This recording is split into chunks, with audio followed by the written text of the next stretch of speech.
يا مساء الخير. كالعادة شوية فضفضة.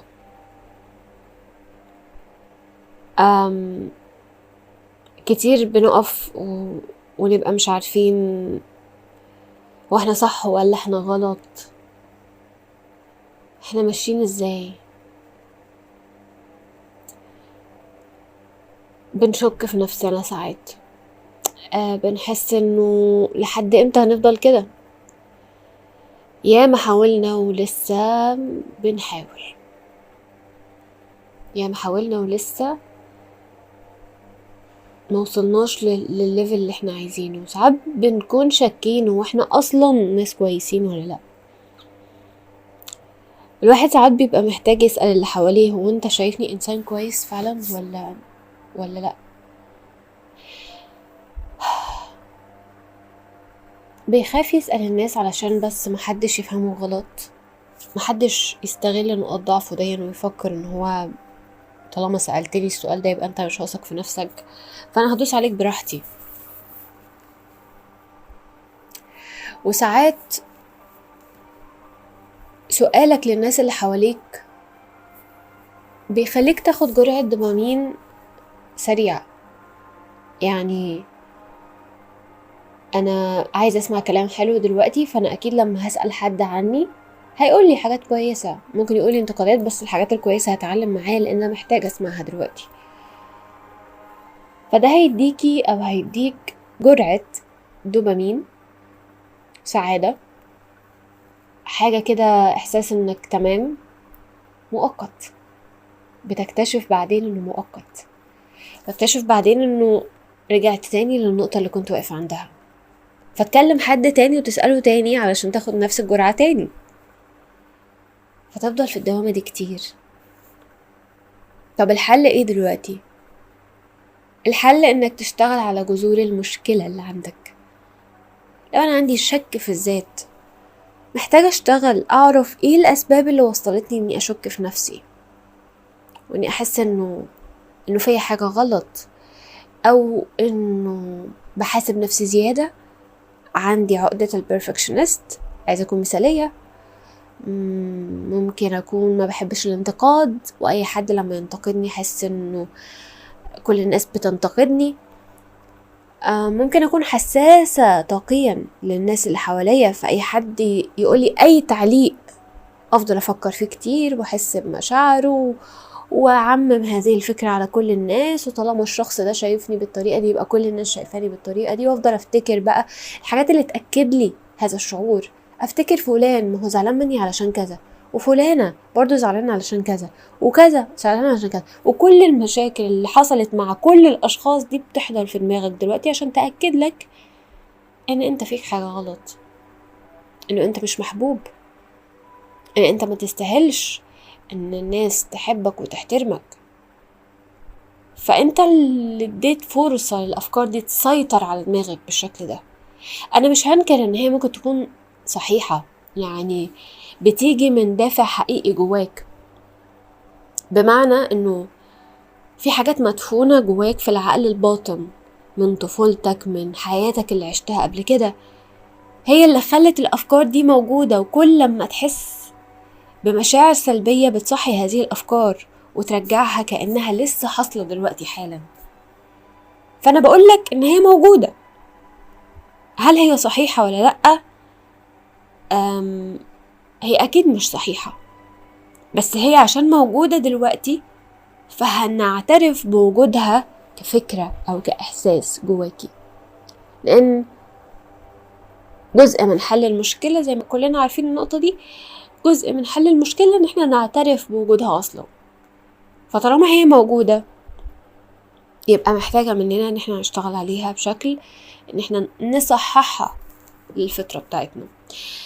تاني هأكد على نقطة، مش معنى ان هي موجودة وان هي حقيقية مثلا دلوقتي ومدفونة جواكي وبتصحى كل ما يحصل حاجة تصحيها ان هي 100% حقيقية. لا، هي حقيقية عشان موجودة دلوقتي، يعني احنا لازم نعترف بوجودها. ولكن اصل الانسان منذ ان خلقه الله خلقه على الفطرة، يعني هو انسان سوي، ولكن اتأثر بعوامل كتيرة حواليه خلته يبقى عرضة أكتر للحاجات السلبية دي. ممكن يكون اللي متأثر بيه عوامل وراثية هو ملهوش دخل بيها، وساعتها هيتبقى نصيبه ده، وهيبقى محتاج فترة كبيرة يشتغل عليها علشان يقدر ان هو يتعايش مع ظروف الحياة. هنا ده نوع من انواع الابتلاء ربنا حطه فيه، واكيد له حكمة في ده، وان شاء الله هيعرف الحكمة دي لو اشتغل على نفسه اكتر وهيتقبل هذه الطبيعة المختلفة عن كل الناس اللي حواليه. في عوامل تانية ممكن الإنسان يتأثر بيها وتنشئ هذه الأفكار السلبية جواك، وهي التنشئة الاجتماعية، البيئة اللي انت نشأت فيها، الناس اللي كانوا حواليك، ممكن يكونوا الأب والأم، الإخوات، الصحاب، مدرسة، صحابك في المدرسة أو مدرسينك كانوا بيتعاملوا بطريقة غلط. أي عوامل خارجية عملت جواك هذا التريجرز، الصدمات والحاجات اللي بتخلي الإنسان يتهز من جوه، أغلبها بيكون في أول سنين حياة أي إنسان على وجه الأرض. وده شيء مستجد ممكن ينشئ في تكوين شخصيتك، ممكن يتغلغل فيك لدرجة انه يبقى طبعك، ممكن، ولكن هل ده معناه انه مش هيتغير او مستحيل انه يتغير طالما فيك؟ لا، هنا هنقول بقى ايه نقطة ونقف كده مع نفسنا شوية. اي حد في الدنيا لا يمكن يقدر يغير حد تاني، ولكن لو قرر انه يغير نفسه وعافر علشان يوصل لده هيعرف يعمل ده. هيخسر قصاد التغيير اللي هو عايز يتغيره ده كتير. انا ما بقولش ان التغيير سهل، ولكن التغيير هيتطلب من الانسان مقابل هيدفعه غالي جدا.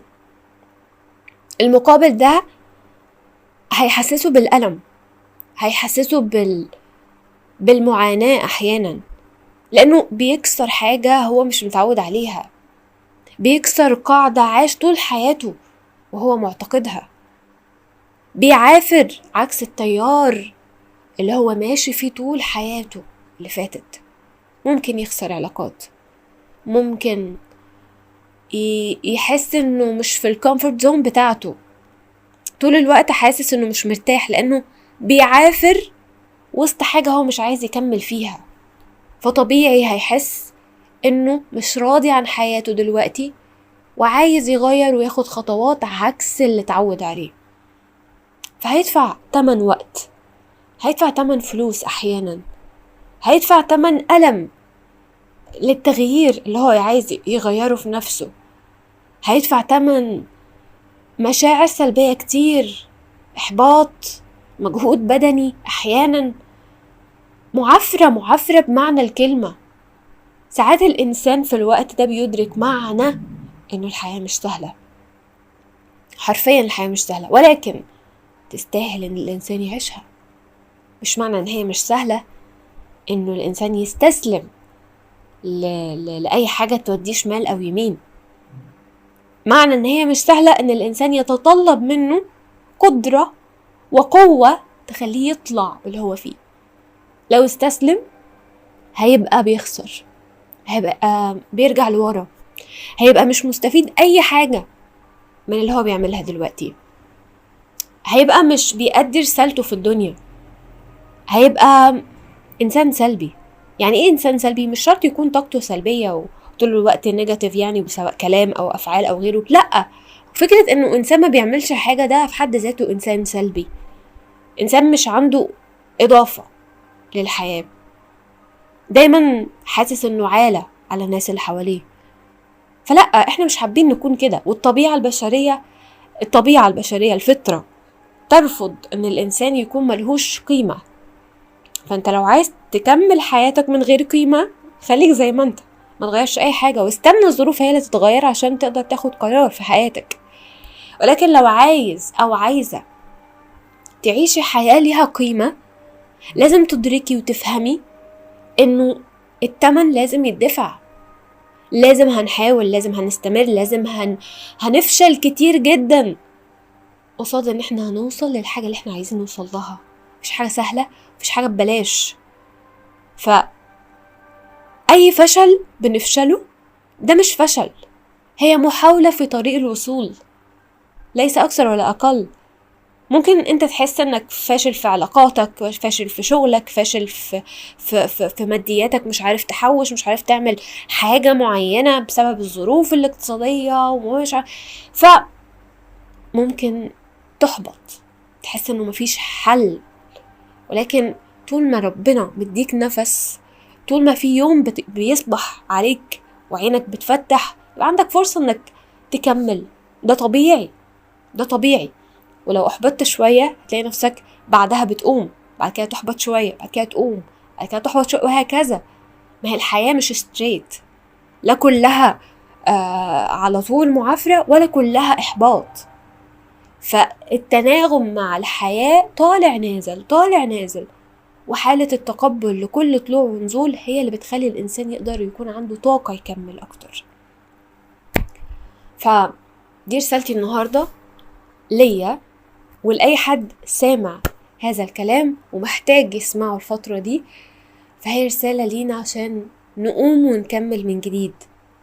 أي فشل مهما كان كتير في حياتك وحياتك ما هو إلا خطوة في طريق الوصول.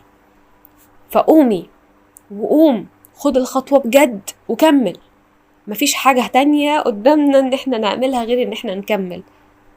ده لو كنا فعلا عايزين يكون لينا حياة ليها قيمة.